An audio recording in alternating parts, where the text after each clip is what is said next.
ಸಿಗುವ ಸಮಯದಲ್ಲಿ ಸಾಧಿಸುವ ಪ್ರಯತ್ನವಿರಲಿ. Hare Krishna. Hi, good morning, welcome to day 1. ನಾನಿವತ್ತು ಬೆಳಗ್ಗೆ ಎದ್ದ ತಕ್ಷಣ ಖಾಲಿ ಹೊಟ್ಟೆಯಲ್ಲಿ ಒಂದು ನನ್ನ ಫೇವ್ರೆಟ್ ಎನರ್ಜಿ ಡ್ರಿಂಕ್ ರೆಡಿ ಮಾಡ್ಕೊತೀನಿ. ಇದು ಸ್ಕಿನ್ ಬ್ರೈಟ್ನಿಂಗ್ ಆ್ಯಂಡ್ ಫ್ಯಾಟ್ ಲಾಸ್ಗೂ ಒಳ್ಳೆಯದು. ಆ್ಯಂಡ್ ಇವತ್ತಿನ ಬ್ರೇಕ್ಫಾಸ್ಟ್ ಇದಾಗಿತ್ತು. 11:30ಗೆ ಕುಕ್ಕುಂಬರ್ ತೊಗೊಂಡೆ ಸ್ನ್ಯಾಕ್ಸ್ಗೆ.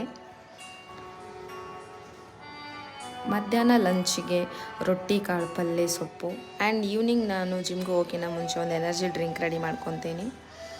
ಇದು ನನ್ನ gym outfit and my favourite headphone, my bag.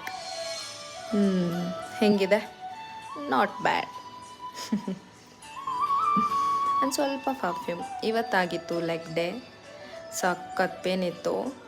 And ಸ್ವಲ್ಪ ಸ್ನಾನ, ಪೂಜೆ, ಆಮೇಲೆ ಸ್ವಲ್ಪ ಡಾರ್ಕ್ ಚಾಕ್ಲೇಟ್ ತಿಂದೆ. ನೆಕ್ಸ್ಟ್ 10 pages ಬುಕ್ಸ್ ಓದಿದೆ.